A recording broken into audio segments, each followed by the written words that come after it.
Hello guys, आप सभी कैसे हैं? आशा है आप सभी बहुत अच्छे होंगे। आज हिंदी ग्रामर का प्रैक्टिस नंबर 3 किया जा रहा है। ठीक है, आप सभी भाई ध्यान से एक एक प्रश्नों को करते चलिएगा। ठीक है, जैसे पहला प्रश्न देखिएगा। क्वेश्चन कह रहे हैं निम्न में दीर्घ स्वर कौन सा है। हमें ये बताना है कि इसमें से दीर्घ स्वर कौन सा होगा। ई हमारा क्या हो जाएगा? हर्ष स्वर हो जाएगा। बड़ी किस में चली जाएगी? हमारी दीर्घ स्वर में। तो ऑप्शन नंबर बी हमारा क्या होगा? सही होगा। ए और आई किस में चले जाएंगे? संयुक्त स्वर में। ठीक है, तो ये हो जाएगा हमारा हर्ष स्वर। ये हमारा कौन सा स्वर हो जाएगा? हर्ष स्वर।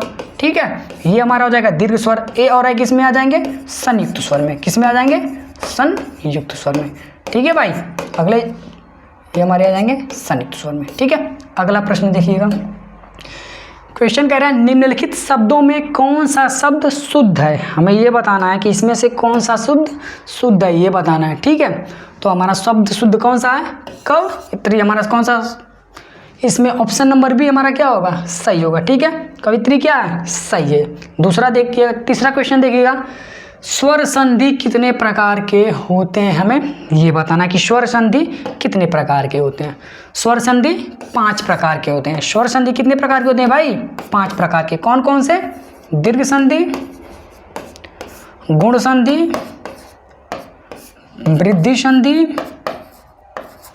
यड़ संधि और अयादि संधि। और कौन सी हो जाएगी संधि? अयादि संधि। तो हमसे पूछा गया था स्वर संधि कितने प्रकार के होते हैं, तो स्वर संधि 5 प्रकार के होते हैं। अगर हमसे पूछ ले कि संधि कितने होते हैं, तो याद रखिएगा संधि कितने प्रकार के होते हैं। एक सेकेंड भाई, संधि पूछ ले हमसे कि सर संधि बताइएगा कितने प्रकार के होते हैं, तो संधि कितने हो जाएंगे? 3 हो जाएंगे। संधि कितने प्रकार के होते हैं? संधि 3 प्रकार के हो जाएंगे। कौन कौन से? ये भी देख लीजिएगा। स्वर संधि, व्यंजन संधि और विसर्ग संधि। तो संधि कितने हो जाएंगे? 3 हो जाएंगे। स्वर संधि, व्यंजन संधि और विसर्ग संधि। नोट कर लीजिएगा। तो इसका सही उत्तर क्या होगा? Option number D. ठीक है, अगला प्रश्न देखिएगा। क्वेश्चन कह रहा है लंबोदर। लंबोदर उदाहरण है। पूछा है क्वेश्चन में लंबोदर किसका उदाहरण है, हमें ये बताना है। तो लंबोदर किसका उदाहरण हो जाएगा? बहुब्रीहि समास का। जहां पे 2 शब्द मिलकर कोई शब्द बनाए लेकिन स्वयं का अर्थ ना देकर किसी और तीसरे का अर्थ दे, या फिर बोल सकते हैं किसी अन्य का अर्थ दे, तो वहां पे कौन सा समास हो जाएगा? बहुब्रीहि समास हो जाएगा। द्वंद्व समास कहाँ होता है? जहां पे दोनों पद प्रधान हो, वहां पे कौन सा समास होगा? द्वंद्व समास। जहां पे पहला पद संख्यावाची हो और बाद वाला शब्द जो हो प्रधान हो, तो वहां पे कौन सा समास होगा? द्विगु समास। कर्मधारय समास क्या होगा? जहां में बाद का पद क्या हो? प्रधान हो, वहां पे क्या होगा? कर्मधार। यहां बोल सकते हैं जहां पे उपमेय, उपमान या विशेषण और विशेष्य का संबंध दिखाई दे, वहां पे कौन सा समास हो जाता है? कर्मधारय समास हो जाता है भाई। ठीक है, आगे चलते हैं। कह रहा उत्पत्ति के आधार पर शब्दों के 4 भेद दिए गए हैं, इनमें से कौन सा भेद गलत है। हमें बताना है कि आपको पता है कि उत्पत्ति के आधार पर शब्द कितने भेद हैं? 4। कौन कौन से? तत्सम, तद्भव, देशज और विदेशज। तो इसमें कौन सा हमारा नहीं हो सकता? यौगिक हमारा नहीं होगा। तो ऑप्शन नंबर हमारा सी क्या होगा? सही होगा। तत्सम किसे कहेंगे? जो शब्द संस्कृत से ज्यों का त्यों ले लिए गए हैं, वो हमारे कौन से शब्द हो जाते हैं? तत्सम शब्द। तद्भव क्या होते हैं? जो शब्द संस्कृत से थोड़ा सा परिवर्तन के बाद आए हों हिंदी में, उसे हम लोग बोलते हैं तद्भव शब्द। विदेशज शब्द क्या होते हैं? जो विदेशों से आए हों, वो हमारे कौन से शब्द हो जाएंगे? विदेशी शब्द। और देशज आप जानते ही होंगे, जो देश में जन्मे हों, वो हमारे कौन से शब्द हो जाएंगे? देशज शब्द। तो इसका राइट आंसर क्या होगा?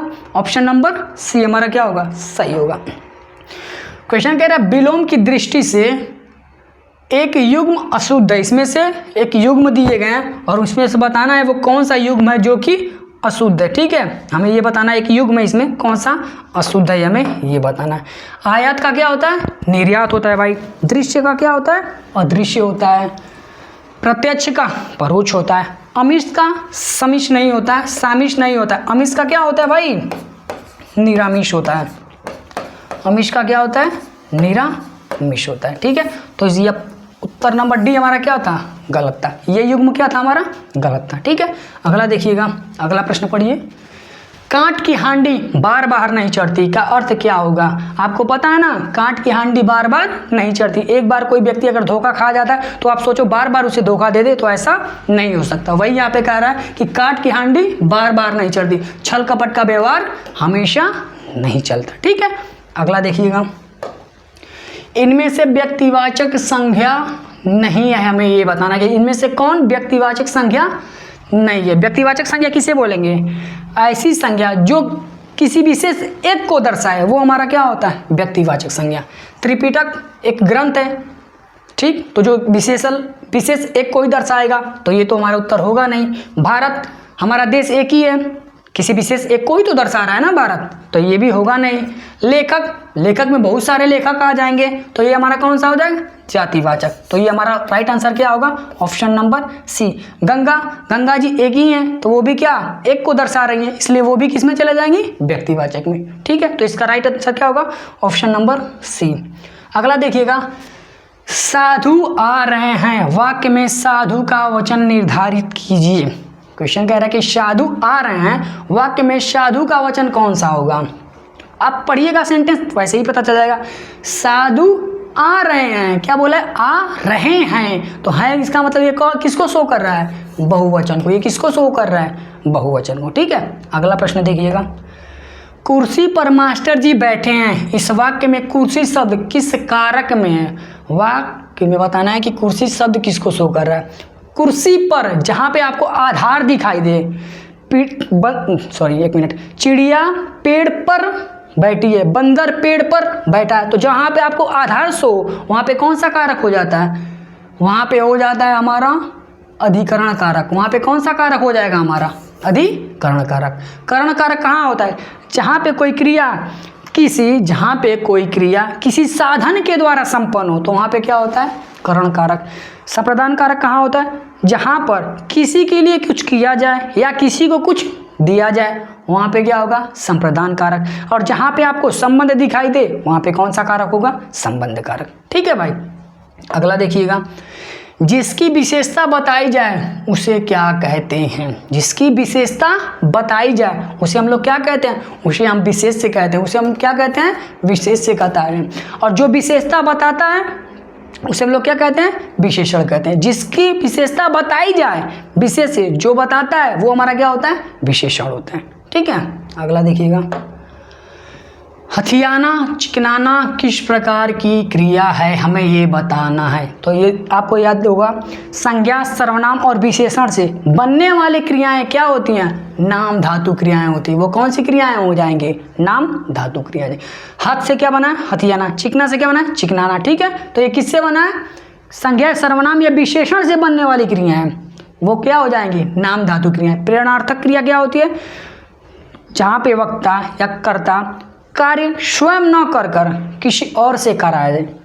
ध्यान से सुनिएगा, प्रेरणार्थक क्रिया क्या होती है? वो क्रिया जहाँ पे कर्ता स्वयं कार्य न करके किसी दूसरे से करवाए, तो वहाँ पे क्या होगा? प्रेरणार्थक क्रिया होगा। ठीक है, अगला प्रश्न देखिएगा, सीता सो रही थी, वाक्य का काल बताना कि सीता सो रही थी। सीता सो रही थी, तो यहाँ पे कौन सा काल हो जाएगा? अपूर्ण भूतकाल। यहाँ पे कौन सा कार्य हो जाएगा?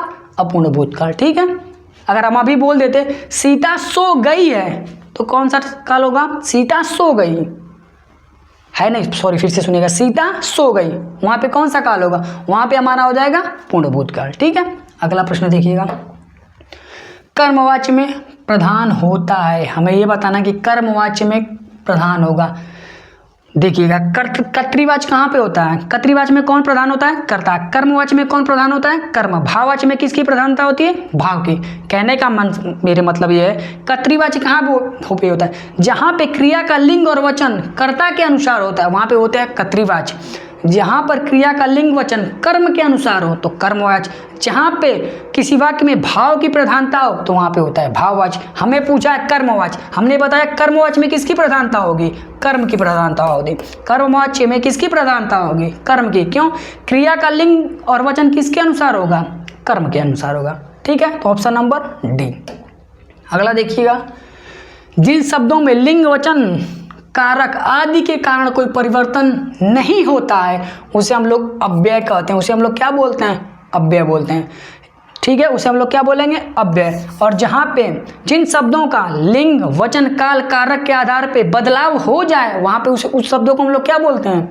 विकारी बोलते हैं। उसे हम लोग क्या बोलते हैं? विकारी बोलते हैं। ठीक है, अगला देखिएगा, उपसर्ग का प्रयोग होता है, हमें यह बताना है कि उपसर्ग का प्रयोग कहाँ पे, कैसे उपसर्ग का प्रयोग होता है। शब्द के शुरुआत में, शब्द के मध्य में, शब्द के अंत में। तो शब्द के शुरुआत में कहाँ पे प्रयोग होता है उपसर्ग, किसे कहेंगे? जिन उपसर्ग को पूछा है उपसर्ग का प्रयोग होता है तो कहाँ, उपसर्ग का प्रयोग कहाँ पे होता है? शब्दों के शुरुआत में।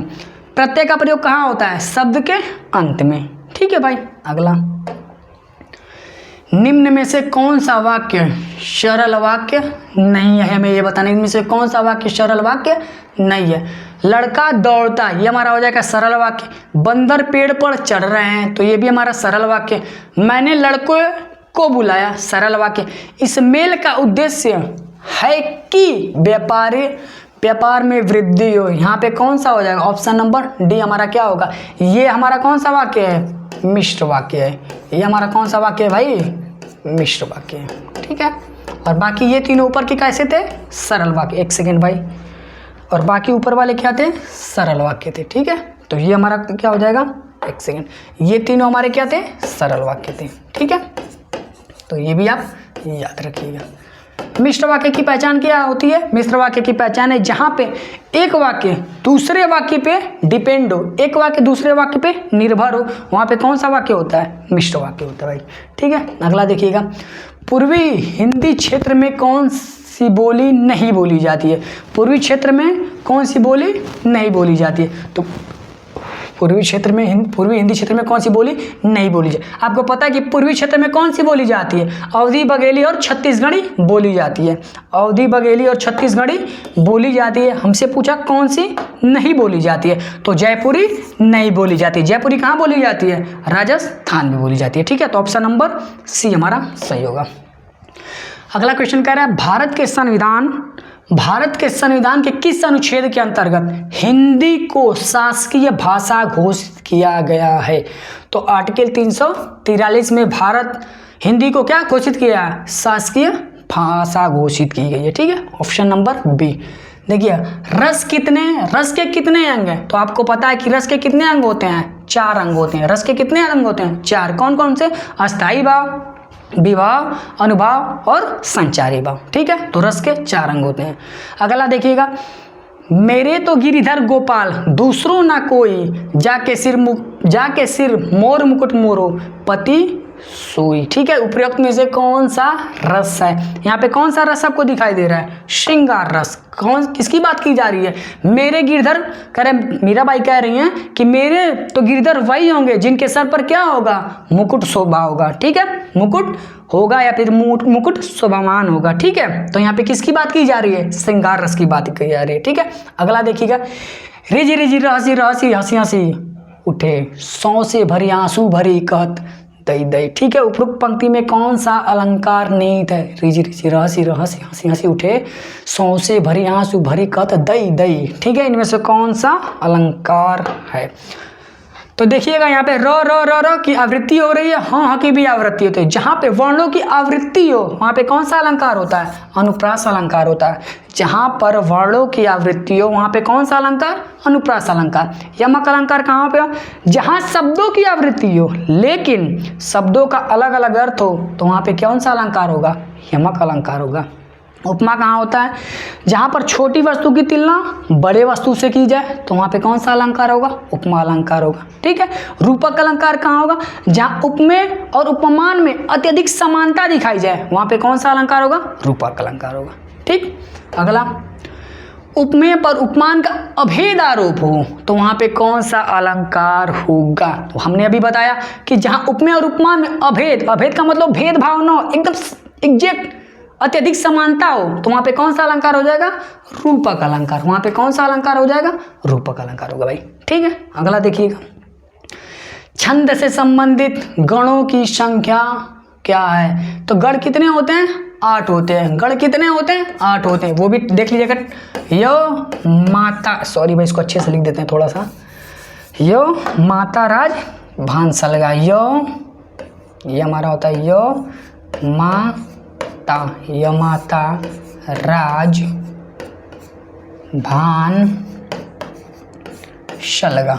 ठीक है, इसको आप याद रखिएगा। य माता राज भान सलगा, य से होगा यगड़ मगड़ तगड़ रगड़ जगड़ भगड़ नगड़ और सगड़, और ये ल और ग यहाँ से नहीं है, ये हो जाएगा हमारा लघु और ये हमारा होता है गुरु। तो हमारे पास याद रखिएगा टोटल पूछे गण कितने हैं तो 8 हो जाएंगे, यगड़ मगड़ तगड़ रगड़ जगड़ भगड़ नगड़ और शगड़। ठीक है, लगा हमने लगाऊ और गुरु के लिए लगाया था। ठीक है, तो ये याद रखिएगा, ट्रिक याद रखिएगा, य माता राज भान सलगा। ठीक है, अगला देखिएगा, निम्न में से कौन सा वर्णिक छंद है, हमें ये बताना है कि इनमें से कौन सा वर्णिक छंद है। ठीक है, तो आपको पता है दोहा चौपाई मात्रिक छंद हो जाएंगे, रोला भी हमारा क्या होगा मात्रिक छंद होगा, लेकिन सवैया हमारा क्या होता है वर्णिक छंद होता है, सवैया हमारा क्या होता है वर्णिक छंद होता है। ठीक है भाई, धन्यवाद।